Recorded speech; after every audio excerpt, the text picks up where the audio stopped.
On today's episode, I sit down with Trung Phan. Trung is a writer for The Hustle and focuses on tech and finance. He's also a purveyor of hilarious financial content on Twitter, which is an unusual skill set in my opinion. His popularity recently afforded him the opportunity to interview legendary investor Stanley Druckenmiller. In this episode, we talk about the biggest takeaways from his discussion with Stan, Trung's background in real estate in Asia and thoughts on Evergrande, what opportunities in the market are the most exciting at the moment, and a whole lot more. Trung and I had a lot of fun covering some topics that neither of us cover very often, and I learned a ton, so I hope you will as well. So without further ado, here's my conversation with Trung Phan. Trung, you have a very interesting background that I'm excited to dig into a little bit. This is your first time on the show. Thanks for coming on. Absolutely. Tip, man. Been a long-time listener. You guys study millionaires, right? Yeah, we used to, and then, with all this money printing, I love it. All right. Well, first of all, again, I could just briefly touch on your background. It's super interesting. So I'd love to first understand where this passion you have for writing about tech and specifically finance comes from and how you came to kind of write for The Hustle over the last year and a half. Right. So for any listeners that aren't familiar, The Hustle it's a business and tech newsletter that goes out 5 days a week. We have 1.7 million readers, I believe. And I've been there about 15 months or so. And just to answer your question of how I got interest in writing The Hustle, I don't know if you've ever read The Hustle, Trey. I'm guessing you have. I'm a subscriber. Yeah. Okay. So there's like a more, irreverent kind of, jokey kind of tone. But basically, The Hustle was a marriage essentially of two of my previous careers. 10 years ago, I was living in Vietnam, but I sold a comedy film to Fox at the time. I was pretty young, I was mid-20s, and I really wanted to get into film writing and comedy specifically. And anybody unfamiliar with the film business is when you get your script optioned, they get basically 18 months to hold it, and during that time, they can create it, develop it, or do nothing with it. It's up to them. But basically, getting your options sold is like you're still on the 10-yard line of your own end zone. There's like 90 more yards to go. So it never got made, but I kind of kept the dream alive. Over the years, I've worked on other projects, and I've had a pretty actually big production partners. Nothing's come to fruition. But how that marries with The Hustle is that during the time when I was making no money trying to become a filmmaker, I was working in finance and technology, first in an asset management company in Vietnam, and then in banking and at a fintech firm in North America. And basically, those kind of parallel things combined with The Hustle when I joined 18 months ago. My fintech firm was acquired by S&P Global in 2018, and I decided to leave. And The Hustle was basically my ability to combine knowledge I had in finance, tech, and investing with kind of humor. And now it's all in this dusty, Frankenstein known as mostly my Twitter account. Okay, let me get this straight. Well, first of all, you're one of my favorite Twitter follows, so it's very entertaining. But you're talking about living in Vietnam, selling a script or optioning a script to Fox, working in asset management for a period, and then developing your own fintech company? No, not my own. We're study trillion. Yeah, exactly. That, right? Okay. That would be that episode. No, I work for, the name of the fintech firm is called Kensho. It basically did AI analytics for the financial. It was like a AI meets Bloomberg kind of pitch. So along the way, you've started writing for The Hustle, and somehow along the way, you found yourself interviewing Stan Druckenmiller. How did that happen? How did that story evolve? How did you find yourself interviewing Stanley?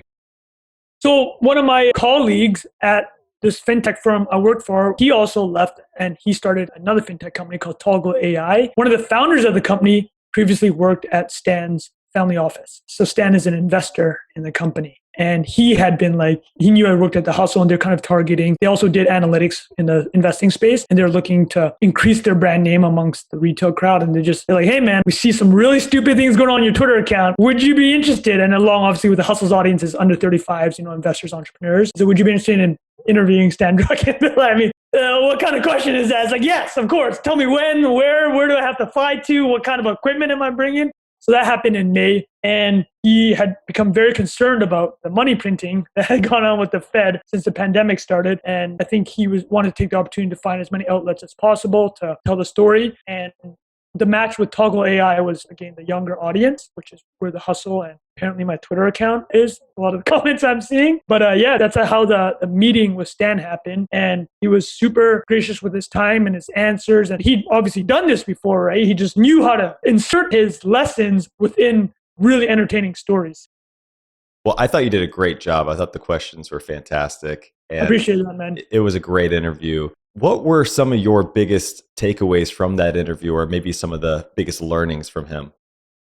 I asked him, what to you makes a great investor? And he just obviously had said this before. I really just loved how he framed it. He just said, what is taught about diversification doesn't necessarily agree with. He wants, in his career, he wanted to find bets that he could go all in on. And famously, the example that he brought up was, of course, breaking of the pound when him and George Soros shorted the pound. They shorted up to 10 billion and making $1 billion on the trade. And the way he framed it was that he had gone into George's office and said, hey, we got this really good opportunity. I think you short it.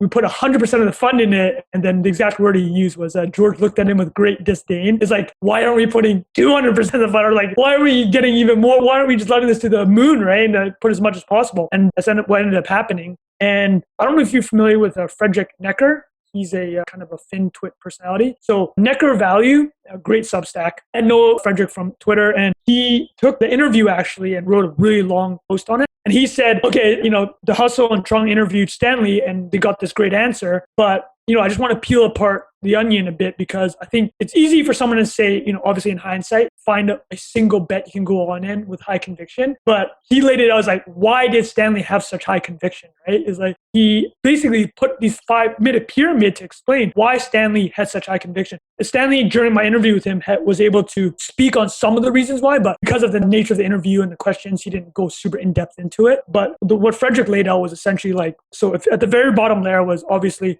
incredible research by the Quantum Fund team.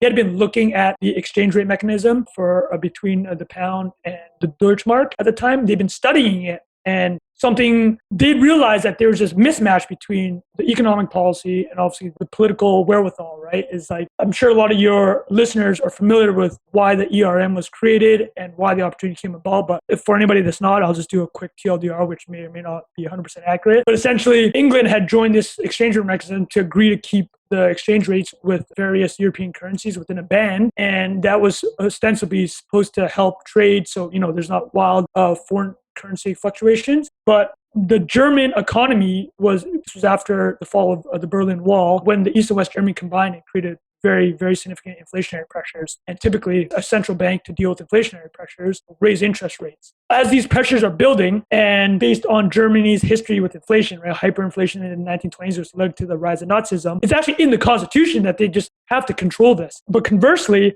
the inflationary pressures are happening in Germany. In England was going through a recession. And how do you combat a recession? A central bank move, obviously, is to cut interest rates. So there's this band which is keeping this exchange rate at a certain level, but they're going in different directions. And this is where Stan's research came into play, right? And so there's Stan's research. They actually identified a very specific thing too, is like the floating rate on UK mortgages. UK mortgages have floating rates. So if England was to step up their interest rates, if Germany was to increase, it was a direct tax on the UK population, right? So it would have been very politically unpopular. So that's the research. That's the bottom layer. The second layer was Soros, a Hungarian, knew a lot of the political players. And so he knew their personalities. And he understood, for example, the German central banker. He kind of knew that the direction he was going to go. Right? He knew these people very intimately, or at least knew about them very well just from being a European hedge fund manager. And then the third step was essentially they had done all this research. Soros kind of knew the players.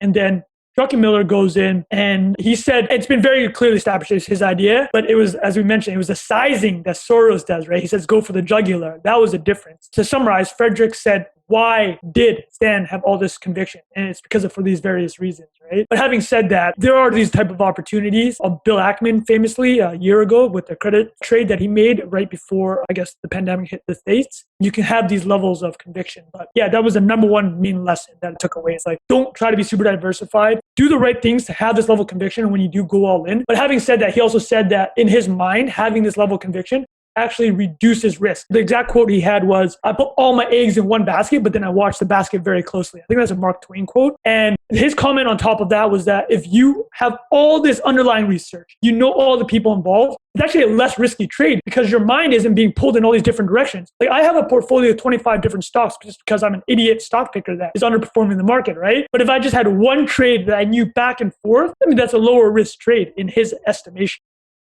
Let's dig in on this one a little bit because I think it's such an interesting topic to discuss. I think that when you're just starting out in investing, you do get that diversification advice quite a bit. And right. I think there's a distinct difference in strategy there because easiest, I think, definition or breakdown of it I've heard is simply to grow wealth, you have to be concentrated, and to maintain wealth, You have to be diversified, which I think is a good distinction. It's so interesting to me though, because while I agree with that, I'm juxtaposing it in my mind with a quote from Howard Marks. And he basically said that his father had a story about a gambler who one day hears about this race with only one horse in it. So he goes and he bets all the rent money on this one horse. And halfway around the track, the horse jumps over the fence and runs away.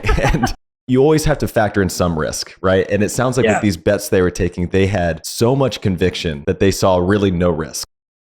It was also very asymmetrical, right? I forgot to add that. The other part of it, why it was such in their eyes, a no-brainer trade was because of the ban. They knew that the currency could only go so much, right? And in their mind, it was a very asymmetrical trade because their downside was very covered based on the agreement of the mechanism. Invest to the point where you can go to sleep at night, right? Because if you're not, you're just ruining your life. That's such a great point. Another pretty famous concentrated bet that I don't think a lot of people talk about that much is Warren Buffett's American Express bet. I'm going to get the numbers wrong. I'm going to have to go back and research this. I think it was something like 75% of his fund. But I really think that people like Buffett, and I think Stan said this in your interview, is when you study the greats, there's really only one thing that is underlying, like one common denominator with all the greats. And they all had these massive, concentrated, high conviction bets. Absolutely. Actually, because I don't want to lose the thread on Buffett, because I know he's such a mainstay and probably the reason why this podcast even exists. I'd love to have your thoughts on this kind of thing. I just thought about it recently. Sure. I'm sure other people have written about it. Buffett was famously criticized for not being a tech investor, right? He never invested in Microsoft, even though he was very good friends with Bill Gates in the 90s. And with the positions he would have put on, that trade probably worth $50, $100 billion, right? And then also he invested in IBM, which is total bust. But I think when they did the position in Apple in 2016, and I know it's one of his lieutenants that kind of brought the position to him, but they put in, I guess, 30 to 40 billion around 2016. I think including dividends, the all-in return on that is looking at about 150 billion now. So as a public market tech investor, I'm going to ask you, no one's ever had a position that large. That must be a public market on the tables. That's got to be number one, right? 150 billion It return. is. Yeah, I'm pretty sure you're right about that. Yep. Yeah, and he did it in his 80s, which is just insane. And I also bring this up because watching the crazy stuff that's happening, NFTs, Dogecoins, all the cryptos, is just having the understanding that Buffett may be the greatest tech investment ever in the public markets in terms of absolute dollar returns in his 80s, even though his entire career was not tech. That gives me a little bit of comfort in being like, you're going to miss a lot of things, right? But if you can get one right, and to your point, you can get one right, like you did with Amex or Stan did with breaking the Bank of England and various other investors have done. You got to get one. I think that mindset's also very important because especially now with how fast markets are moving and how many asset classes are out there, is if you get psychologically impinged every time you miss out on something, it's over, right? It's freaking over. It's so true. And I can't think of one I've had or I've come across yet where I'd be willing to put more than 100% of my money into something. So I'm still waiting for my one shot here. Fair enough. I do agree, you only need one.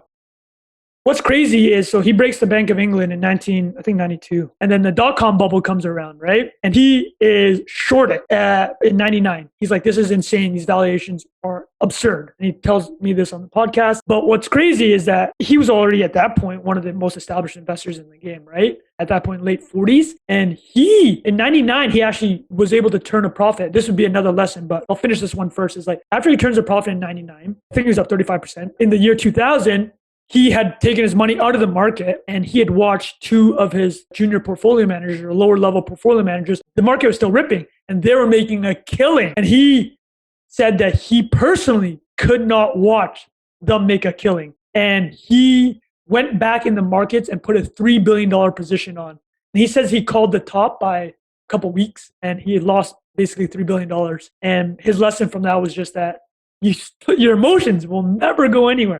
Doesn't matter how successful you are, right? This is one of the most famed trades ever made was by Stanley Druckenmiller and George Soros. 10 years later, he's still fighting these emotions and takes one of his worst losses ever. Even after he had made a huge win in 99. And him making that win in 99 was actually another lesson I learned from him. It's the Mark Andreessen quote, is strong opinions loosely held, something to that effect. So in 99, Stanley was very adamant and he was very confident that the market was overvalued. So he shorted the fund. I think he was short $200 million in various tech stocks or maybe even just in NASDAQ. But the market was still moving against him the same way it moved against him in 2000 in the sense that his portfolio managers kept going up. In 99, even though he in his bones knew the market was wrong, he just said, I don't want to fight the tape anymore. And he flipped it. He went long. So It's funny because tied in the whole dot-com thing are two of his lessons, right? He's like, you can have strong conviction, but the whole Keynes quote, if the information changes, I can change my mind. And in 99, what the information change was that it was clear the market insanity wasn't going to change, right? People were going to keep pumping money into the market, keep on holding these bets. But then the second end, the yin to the yang, or the yang to the yin, was in 2000. Even after he had made this incredible turnaround in 99, the emotion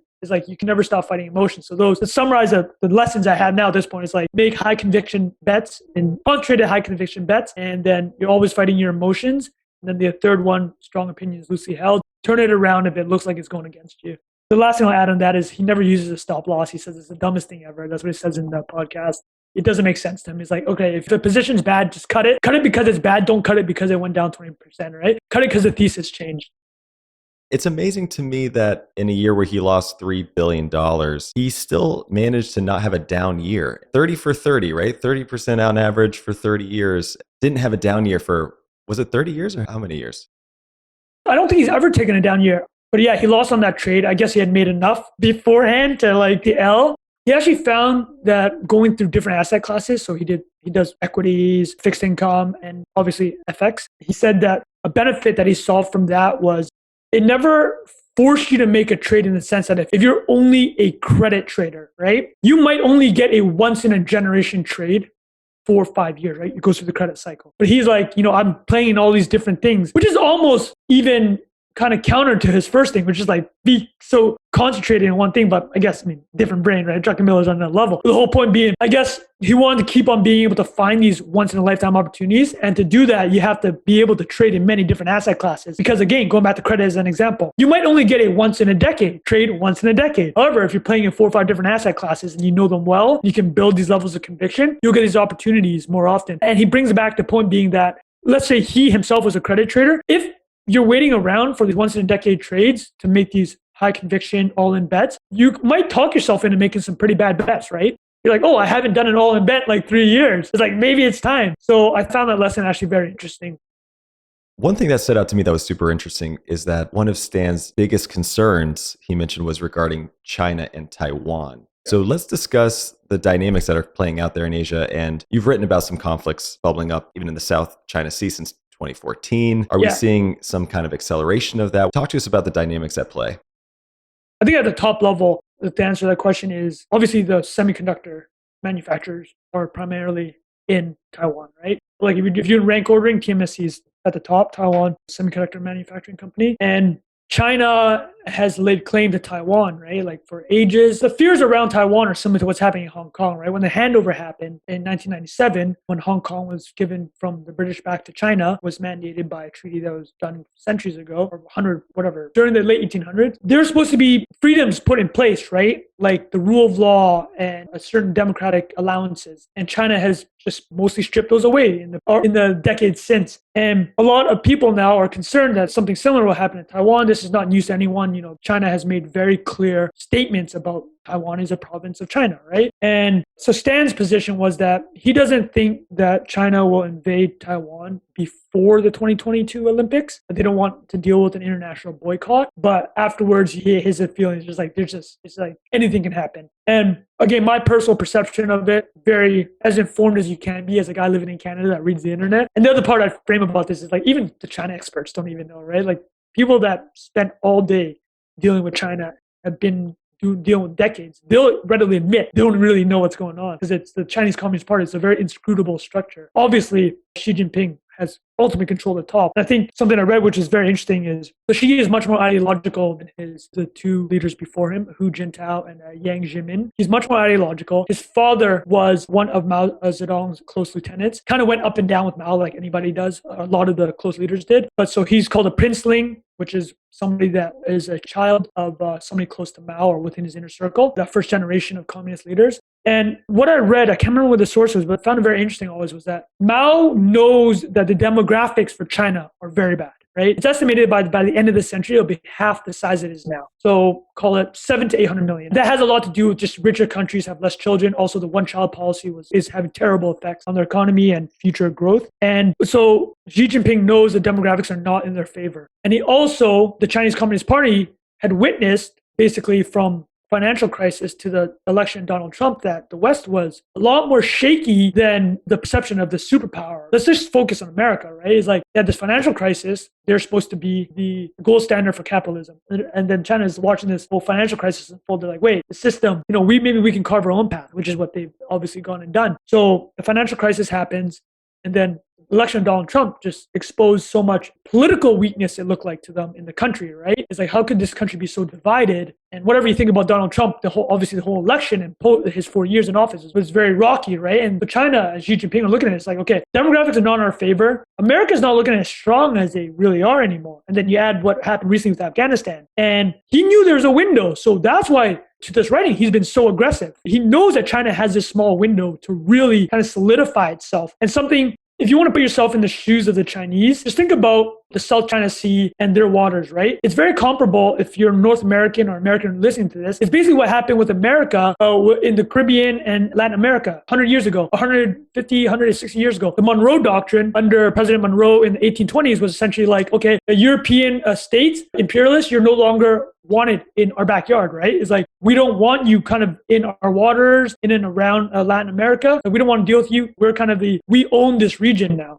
And then Teddy Roosevelt kind of followed. He didn't start the Spanish-American War, but his policies afterwards, when America basically kicked Spain out of Latin America and the Caribbean, was also like, listen, this is our backyard. Please don't come in. If you do, it's going to be some problems, right? And so China is kind of looking at the South China Sea, Taiwan, that whole region, like, wait, this is our backyard. Like 150 years ago, America put their foot down and kept the waters to themselves, controlled the seaways. Is like, we're just going to do the same, right? So their logic, totally makes sense from a geographical perspective. I think it's a little bit more difficult for them in the sense that America really is just an island, right? It has Canada to the north and a very small Mexico to the south. No real threats. China is bordered by 14 countries. And it's fought with India, it's fought with Russia, Vietnam. So like, these are all contentious relationships. So just to answer your initial questions, like that's the threat, right? China wants to secure their position in their own backyard. And I think they understand they have a small window to do it because demographics are not going to be in their favor moving forward. So I think that is kind of the overarching threat. Then if you layer that underneath is the fact that for the global economy, because there's so much semiconductor manufacturing equipment there, and the quote unquote semiconductors are the new oil, that's the threat that Stan's seeing, why that's so disruptive. So what I'm trying to understand, rather, is should China make a move on Taiwan? Is there risk of destabilizing the region? I mean, markets react to conflict, I think, generally speaking, but what is the threat economically that have systemic risk to markets around the world? Right. So I think if you look at kind of the price chart for stocks after the invasion of Iraq, right, and the 20-year Afghanistan war, even the Gulf War, right, is like the first Gulf War when it was many people were like, okay, this is clearly about oil. Even after that disruption, I think there's a small recession afterwards, but like up into the right, the 90s was just booming 90s. But I think it's pretty clear that this Taiwan situation is very different in the sense that everything requires semiconductors. And then also you're putting China up against America, right? This isn't America going up against Iraq and Kuwait. This is the two big boys now. And China is no small fry. But I think the article you mentioned that I did write, it was based on Robert Kaplan's book about the South China Sea. He brings up a lot of good points, actually. He talks about how naval warfare is very different than land warfare in the sense that things go slower, right? It's because it's the nature, it's the water. He calls water has a stopping power. It's like you can't move as fast. And the type of war that would be enacted here is like it'd be America's offensive versus China's defense, which they're going to be in their own backyard. So it's very asymmetrical, actually, because it's a lot easier for China to defend the region than it'll be for America to attack. But I think that would be the disruption. It's like you take off the semiconductors and then also the uncertainty of having one and two, number one and number two going at each other's necks. I think that's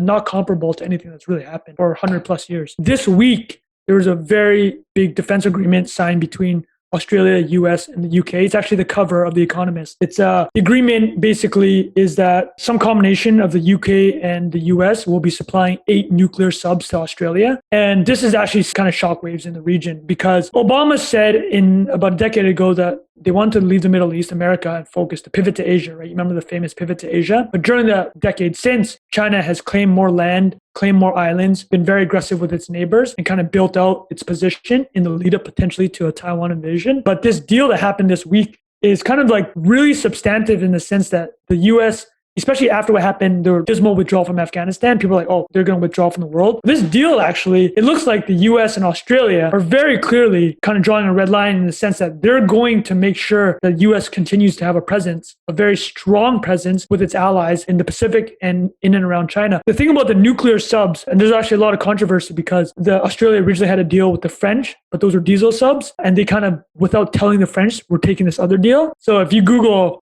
Emmanuel Macron right now, it's just going to be pissed. And but nuclear subs are interesting because they're much more difficult to detect and they can go much longer. The hindering factor on a nuclear sub is the food for the crew. Like that's it, right? That thing could go forever if it didn't have to feed the crew. So America and the UK are basically going to be giving, these aren't nuclear subs that have missiles. They're just like nuclear subs in the sense that they can stay in the water for a very long time, can do reconnaissance. And I wanted to bring that up because this deal literally just happened this week. And I think it signals that if a conflict were to happen with Taiwan, because I know people have been waffling and saying the criticisms, like, I think America has just given up, right? Like after what happened in Afghanistan, the allies like, okay, can we trust them anymore? This deal kind of signals, actually, you know what? You can trust us. We're kind of really putting our foot down in the Pacific region. And they also have previous defense agreements with Australia, Japan, and India called the Quad. But this one is very serious because of the dollar amount and because of how it was enacted and rolled out. You're bringing up a lot of stuff I want to touch on, but what's coming to my mind in this Venn diagram of sorts between Asia and real estate and poor demographics and other risks entering the market is this news of Evergrande and what they're facing. And it's gone from being the next Lehman Brothers to maybe being a nothing burger, sorts. Yeah. And it's hard to kind of gauge where we stand. So I'm kind of curious to hear from you what your take on Evergrande has been.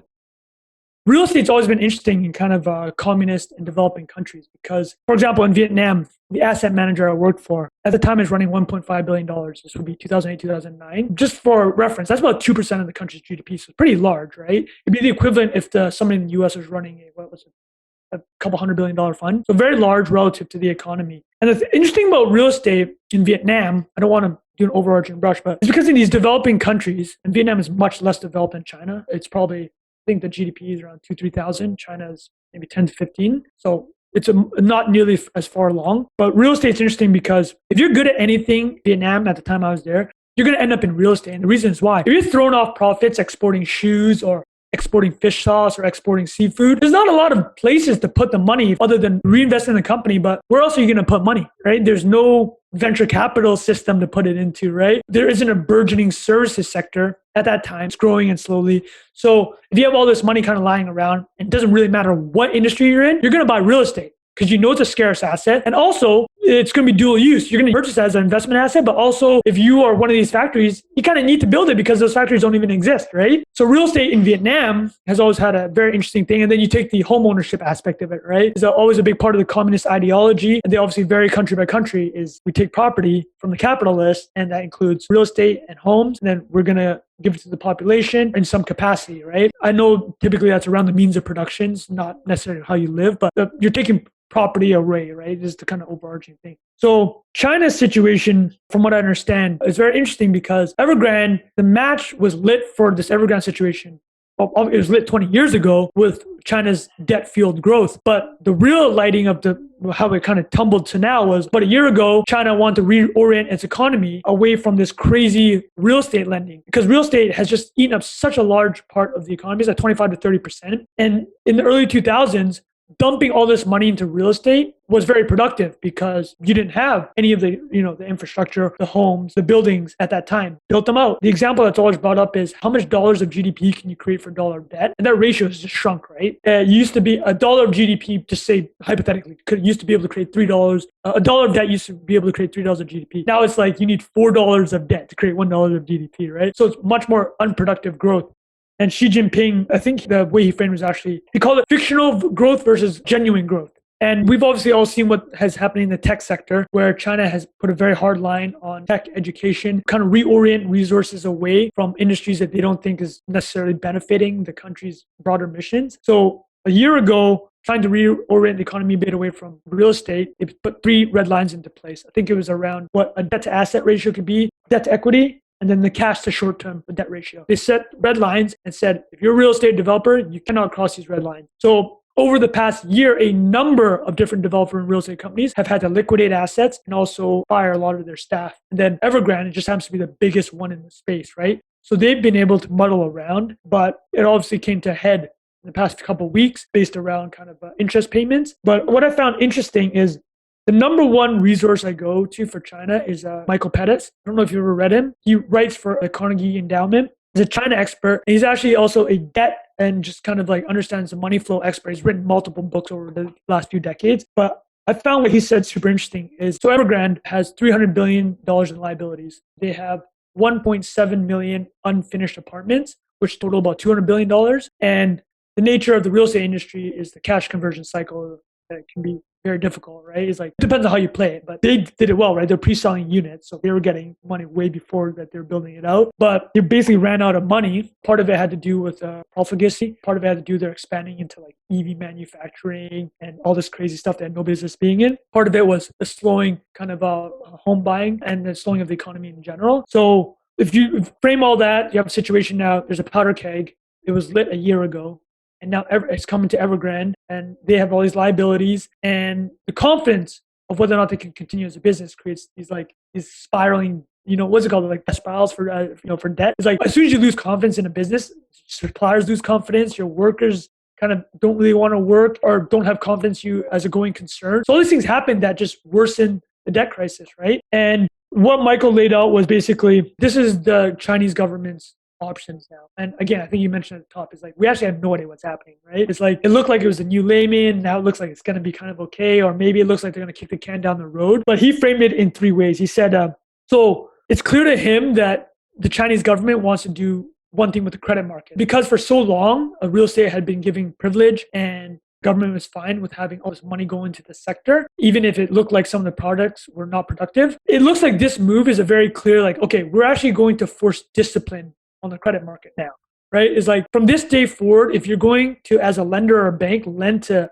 an Evergrande or another developer, you're going to have to use real underwriting. You can't just use the fact that the government is not going to let it fail, which is basically what was happening. It was like Evergrande was too big to fail. And the Chinese government was doing everything they can to get people housed. And they would do anything to prop up the real estate sector, right? So Michael Pettis was saying that basically they want the credit market to re-rate, but there's a huge problem in the sense that it's very difficult to do this because it's in every single person's interest to unload their books, get off everything. And if everybody individually does the rational thing, the whole thing's going to collapse, right? Fire sales left, right, and center. So this is something that China's going to have to deal with. The other thing that he has to deal with, we touched on it, was kind of the financial distress. The suppliers don't think you're going to get paid. The people that paid for homes now don't have confidence. They don't want to buy new homes. They were also purchasing wealth products that Evergrande was selling, which is part of how Evergrande was funding itself. And those things are going to exist anymore. So they stop buying groceries or they stop buying discretionary goods, right? So there's all these things that now the confidence of the economy is there. So you have the credit, you're trying to re-rate the entire credit sector, but there's no easy way to do that. Now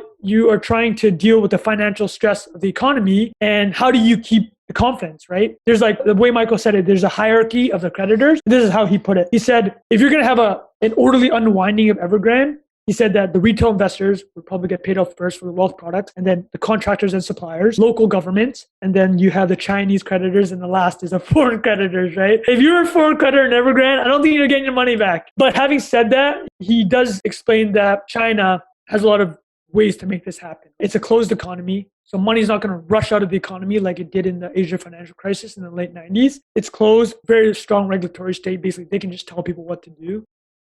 It's so interesting. And on that last point, you read that the central banks in China printed something like 120 billion. And I think the question to your point is like, is this just the beginning? Does that snuff it out? It doesn't sound like it's going to do enough. We're printing 120 billion a month. So, yeah, exactly. You got to step it up a little bit. Evergrande has something like 2 times the amount of employees as something like a Facebook, thousands of employees. And they were actually threatening to take away their bonuses if they didn't lend money to the company. Exactly. And so you are now indebted to your own employee. I mean, this is really mind-boggling stuff. And also paying suppliers with empty apartments, like they're very similar lines, right? Well, let's talk about that too, because you mentioned China's desire to prop up the real estate market specifically. And it kind of touches on this, what's resulted as these empty cities that are all across the country. And you mentioned the declining demographics, which certainly aren't supporting that. I do have a theory about, the one child policy. You kind of touched on this where you've got all these, the ratio from men to women, especially in China, is so over indexed in men that they're competing for women to get married. You have to own real estate. You have as like a prerequisite, right? To simply, and then to take care of your parents. There's a whole other cultural element there that's driving real estate decisions. But it seems like they've really overdone this idea of, hey, yeah, we're going to invest in real estate because it's a store of value. To be a store of value, it has to be scarce. And by continuing to produce it, it seems like it's going the opposite direction. So those are just some general thoughts, but what do you take? Yeah, absolutely. I agree with you. There's some numbers here that I wrote down just to speak to the scale of how absurd it was, right? 25 to 30% of China's GDP somehow tied to the real estate sector. A quarter of home buying is on speculation. And real estate, just as an industry, needs so much debt, right? Just the nature of a development. And this adds on top of the fact that China as a country, Michael Pettis was basically saying that even if it was just Evergrande, even if it was just the real estate market being over indebted, you could probably muddle your way through. But it's the entire economy, right? State-owned enterprises, local governments, households. I think the number is 270% of the GDP, which is unheard of a country at this stage in development. I think they doubled that number, called for the mid 150% to 270 in the last decade. So just it's kind of out of control debt growth, right? And Michael's written about this extensively, but essentially when you grow via and that debt growth is unproductive, again, going back to the how many dollars does a dollar of debt produce in GDP? If it's like $4 of debt produces $1 GDP, it's unproductive. It's like no matter what happens, it's going to have to resolve itself in some capacity. And I think the Japan example in the 90s, the lost decade for Japan, which basically turned into the lost decades, is something that is often brought up. And just again, from my unexpert brain, is like the one I see the most. The Communist Party in China has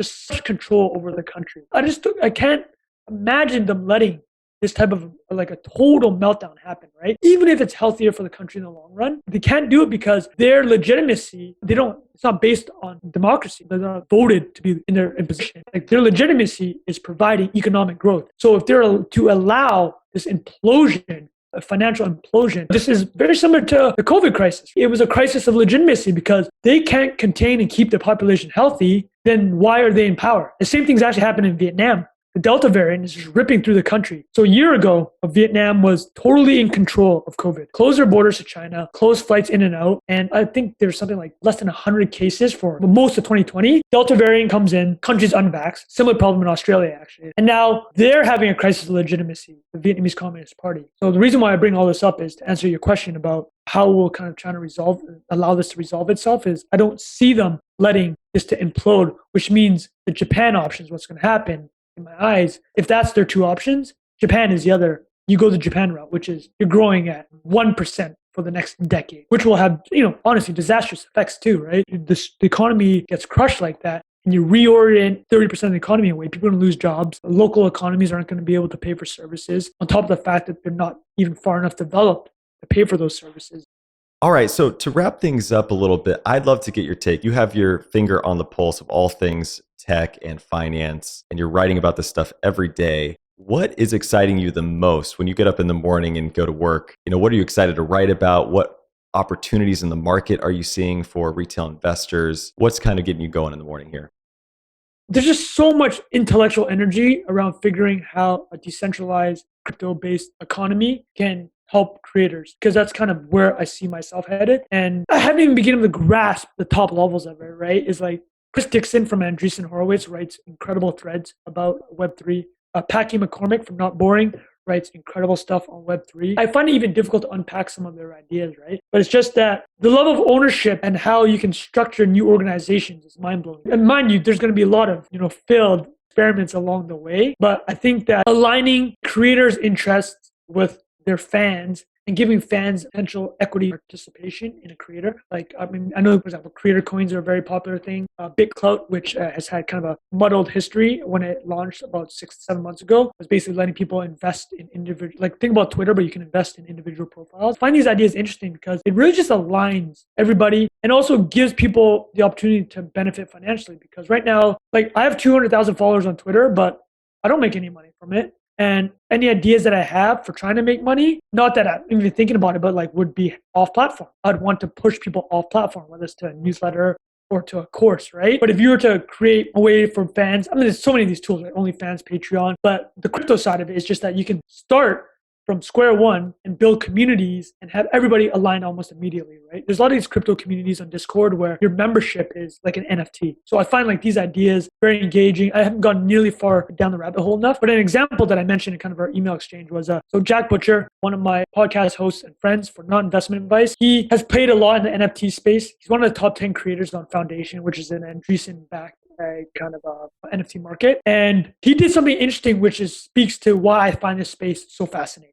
So I know a lot of people have probably seen the crazy JPEGs of CryptoPunks or Bored Ape, right? It's just the Twitter profiles now. And what's interesting about that is Jack brought up a good point on one of the older podcasts in that he said, if you were to put the equivalent of a bill or your bank account saying, hey, I'm worth $5 million in your profile picture, you'll be like, yo, what's wrong with you, right? But if you put a rare CryptoPunk in your profile picture that a lot of the internet savvy people know is worth $10, $20 million, totally above board, right? Totally, it's accepted. So he took that same kind of mentality, or he found that psychology also worked for charity and a charitable cause he did. When the Afghanistan pullout happened, he just thought, hey, listen, I have a bit of a platform. He done courses and is a visual designer. And he was just like, okay, how do I use my platform and kind of the NFT mechanism to raise money? So going back to the example I said, is like, it's very gauche and frowned upon to put a $5 million bill within your profile picture. But what if you were to buy an NFT and that money is routed directly to a charity, right? And also that record of you doing that just goes directly to your blockchain, or it's